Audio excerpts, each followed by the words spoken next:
मोहन नगर नाम का एक गांव था जहां पार्वती अपने पति महेश के साथ रहती थी। दोनों गरीब थे, पर दोनों अपनी गरीबी में भी बहुत खुश थे। उनकी शादी को अभी कुछ ही महीने हुए थे। दोनों एक दूसरे से बहुत प्यार करते थे।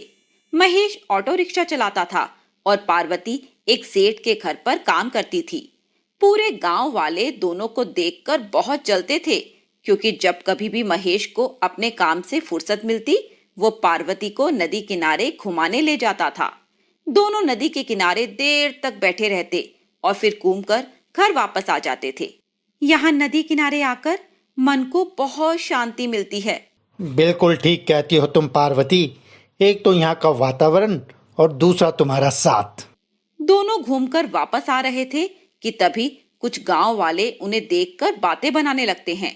गांव में ऐसा कोई नहीं करता था, क्योंकि यह सब करना गांव वालों की नजरों में बेशर्मी मानी जाती थी। खैर, पार्वती और महेश गांव वालों की कोई परवाह नहीं करते थे। उनका मानना था कि 4 दिन की जिंदगी में इसे रोकर नहीं, बल्कि हंसकर जीना चाहिए। ना जाने कब ऊपर से बुलावा आ जाए और इंसान को जाना पड़ जाए। इसी तरह समय बीतने लगता है और 1 साल बाद पार्वती के 2 जुड़वा बच्चे होते हैं, एक लड़का और एक लड़की। अपने दोनों बच्चों को देखकर पार्वती बहुत खुश थी। एक दिन वे दोनों बैठकर बातें कर रहे थे। पार्वती, आज तो मैं धन्य हो गया। एक साथ 2 बच्चे, और वो भी एक लड़का और एक लड़की। हाँ, मैं बहुत खुश हूँ, लेकिन ये भी सोच रही हूँ कि इन दोनों को एक साथ कैसे पालेंगे हम। अरे पगली, तू चिंता मत कर, तू देखना सब ठीक होगा। हाँ जी, तुम ठीक कहते हो। भगवान सब अच्छा करेंगे। महेश और पार्वती दोनों अपने बच्चों की अच्छे से परवरिश कर रहे थे। महेश दिन भर अपना ऑटो चलाता था और शाम को घर जल्दी आकर अपने बच्चों के साथ खेलता था। पार्वती का पूरा दिन बच्चों के साथ ही बीत जाता था। उनके बच्चे अब 3 साल के हो गए थे।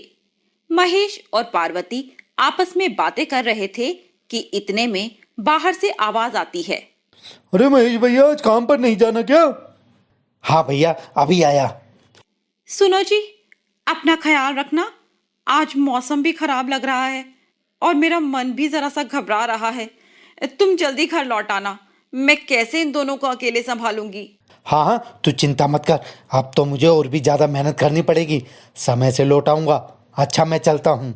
और फिर इतना कहकर वो घर से बाहर निकल जाता है और अपना ऑटो रिक्शा लेकर काम पर चला जाता है। शाम हो जाती है। मौसम खराब हो रहा था। घर पर पार्वती को चिंता हो रही थी कि महेश अब तक घर नहीं आया। वो कहते हैं ना कि खुशी ज्यादा दिन तक टिकती नहीं है। उनके हंसते खेलते परिवार को ना जाने किसकी नजर लग गई थी। महेश ऑटो रिक्शा लेकर गांव से कहीं दूर निकल आया सवारी छोड़ने के लिए। वहां से वापस लौटते समय महेश की टक्कर एक पेड़ से हो जाती है। क्योंकि अंधेरा बहुत हो गया था, अचानक महेश का संतुलन बिगड़ा और वो पेड़ से टकरा गया और उसकी वहीं पर मौत हो गई। इस बात को सुनकर पार्वती को गहरा सदमा लगा था। गांव वालों ने पार्वती को हिम्मत दी, लेकिन फिर भी पार्वती इस सदमे से बाहर नहीं निकल पाई थी।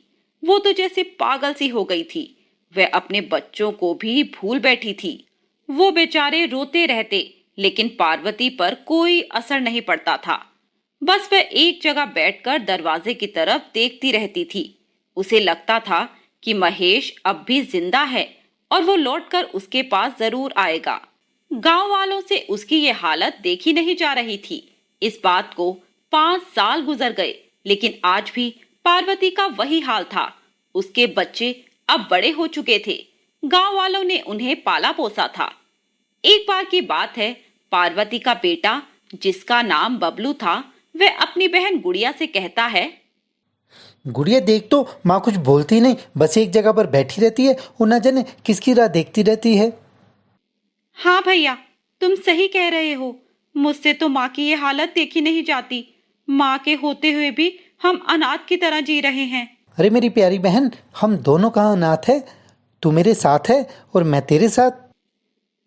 और फिर ऐसा कहकर वह दोनों एक दूसरे के गले लग जाते हैं। जब तक वे छोटे थे तब तक तो गांव वालों ने उनका ख्याल रखा, लेकिन अब गांव वाले भी बदल चुके थे।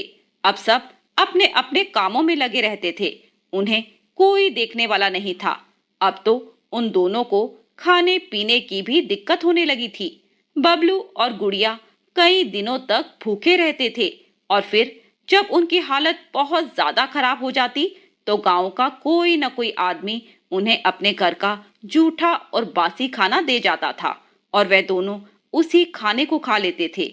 इसी तरह इन दोनों का जीवन चल रहा था। बबलू और गुड़िया दिन भर इधर उधर घूमते थे और भीख मांगते थे और भीख में मिले पैसे से अपने लिए और अपनी माँ के लिए खाने का इंतजाम करते थे। पर ऐसा कब तक चलता? एक बार गुड़िया और बबलू बैठे हुए थे और बातें कर रहे थे। भैया, मुझे ये रोज रोज लोगों से पैसे मांगना अच्छा नहीं लगता, लोग मुझे चिढ़ाते हैं। हाँ बहन, मुझे भी ये सब अच्छा नहीं लगता, सब मुझे अनाथ कहकर भीख दे देते हैं। भैया, क्यों ना हम दोनों कोई काम करें? अरे हमें कौन काम देगा और हम भी क्या कर पाएंगे? वो अपने गांव में एक बड़े सेठ जी रहते हैं ना, क्यों ना हम उनके घर जाकर उनसे कुछ काम मांगे। सुना है वे बड़े दयालु हैं, शायद उनको हमारी हालत पर तरस आ जाए। पर उनका घर तो हमारे घर से बहुत दूर है और फिर माँ भी तो है, इसका ख्याल कौन रखेगा अगर हम दोनों ही काम पर चले जाएंगे? भैया, हम माँ को भी अपने साथ ले जाएंगे। हाँ, और अगर हमें काम मिल गया तो काम के बदले में जो पैसे मिलेंगे उन पैसे से हम माँ का इलाज करवाएंगे। हाँ भैया, यह तो बहुत अच्छी बात है, तो हम कल ही उनके घर जाएंगे। अगले दिन दोनों बच्चे अपनी माँ का हाथ पकड़कर सेठ जी के घर की ओर चल पड़ते हैं। धूप बहुत तेज थी, उन्होंने कई दिनों से खाना भी नहीं खाया था, उनसे चला भी नहीं जा रहा था। कुछ देर आराम करने के लिए वो एक पेड़ के नीचे बैठ जाते हैं। तभी उनकी माँ जमीन पर गिर जाती है। माँ उठो, माँ तुम्हें क्या हो गया? तुम कुछ बोलती क्यों नहीं माँ? उठो माँ। गुड़िया भी माँ माँ कहकर रोने लगती है। उनके आसपास लोग चल रहे थे, लेकिन कोई उनकी मदद के लिए आगे नहीं आता। दोनों कह रहे थे, लेकिन किसी के कानों में उनके रोने की आवाजें जा ही नहीं रही थी। फिर बबलू भागकर एक बर्तन में पानी लेकर आता है और अपनी माँ को पिलाता है। माँ के मुंह में पानी जाते ही उसे होश आ जाता है और वह उठकर बैठ जाती है। माँ, माँ, तुम ठीक हो ना माँ? तुम्हें क्या हो गया था माँ? हाँ माँ, अब तुम ठीक तो हो ना माँ?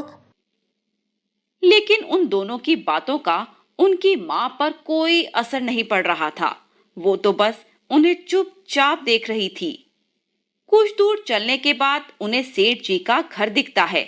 वे दोनों अपनी माँ को घर से कुछ दूर बिठाकर सेठ जी के पास जाते हैं और कहते हैं, सेठ जी, मेरा नाम बबलू है, मैंने सुना है आप बहुत दयालु हैं, गरीबों की मदद करते हैं।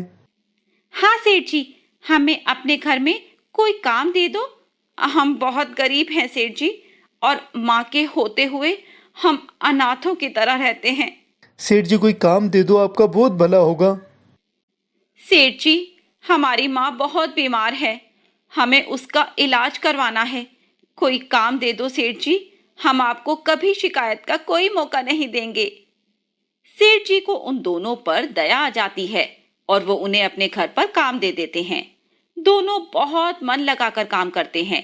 सेठ जी का सारा काम करते हैं, खाना बनाते हैं, साफ सफाई करते हैं, सेठ जी के पैर तक दबाते हैं और उनके सोने के बाद रात को भी पहरा देते थे। सेठ जी भी उनके काम से बहुत खुश थे और फिर एक दिन सेठ जी उनसे कहते हैं, ये लो तुम दोनों काम के पैसे। पैसे देखकर दोनों बहुत खुश हुए और भागकर अपनी माँ के पास गए, जो कि पास ही एक कच्चे घर में रहती थी, जो कि सेठ जी ने उन्हें रहने के लिए दिया था। माँ, ये देख माँ, तेरे लिए क्या लेकर आए हैं। ये देख माँ, हम तेरे लिए कितना स्वादिष्ट खाना लाए हैं। तू थक गई होगी ना माँ, रूखा सूखा खा खा कर। हाँ माँ, ये देख, मैं तेरे लिए सुंदर सी साड़ी लाई हूँ, तू इसे पहनकर बहुत अच्छी लगेगी। पर माँ तो जैसे कुछ सुन ही नहीं रही थी। वे अपनी माँ की ऐसी हालत देखकर रोने लगते हैं। इतने में सेठ जी वहां आते हैं और उनको इस हालत में देखकर भावुक हो जाते हैं और कहते हैं, अरे तुम्हारी माँ को क्या हुआ है? यह कुछ बोलती नहीं है क्या? पता नहीं सेठ जी माँ को क्या हुआ, जब से हमने होश संभाला है अपनी माँ को ऐसे ही देखा है। हमारे गांव वाले कहते हैं कि माँ को सदमा लगा है पिताजी के जाने का। गुड़िया माँ से लिपटकर रोने लगती है। सेठ जी ये सब देख नहीं पाते और उन तीनों को अपने घर ले आते हैं। सेठ जी के घर पर भी उनका कोई नहीं था, वो भी अकेले थे। उनकी माँ को देखकर सेठ जी कहने लगे, देखो, कल हम तुम्हारी माँ को डॉक्टर के पास ले जाएंगे और इनका इलाज करवाएंगे। अब तुम दोनों जाकर सो जाओ और अपनी माँ को भी सुला दो। अगले दिन सेठ जी उनकी माँ को लेकर डॉक्टर के पास जाते हैं। सब उनका अच्छे से चेकअप करते हैं। देखिए सेठ जी, इनके दिल में बहुत गहरा सदमा लगा है, जिस वजह से ये कुछ बोलती नहीं है। हम कुछ दवाइयाँ इनको दे रहे हैं जिससे इनकी तबीयत तो ठीक हो जाएगी, लेकिन फिर से बोलेंगी ये अपने बच्चों को पहचानेंगी, ये तो मुझे संभव नहीं लग रहा। नहीं डॉक्टर अंकल, आप कुछ तो कीजिए। डॉक्टर साहब, क्या इसका कोई भी इलाज नहीं? सेठ जी, अगर भगवान ही कोई चमत्कार कर सके तब ये बोल सकेंगी। एक बार की बात है, बबलू काम से घर आ रहा था कि तभी जैसे ही वो घर के अंदर आने वाला था, एक बैल ने उसे सींग मार दी और वो दूर जाकर गिर गया। बबलू की माँ यह सब देख रही थी और वह जोर से चिल्लाई। बबलू के सर से खून निकल रहा था। माँ भागकर बबलू के पास जाती है और बबलू को गले से लगा लेती है। मेरा बेटा, मेरा बेटा। और ऐसा कहते कहते वह बबलू को अपने गले से लगा लेती है।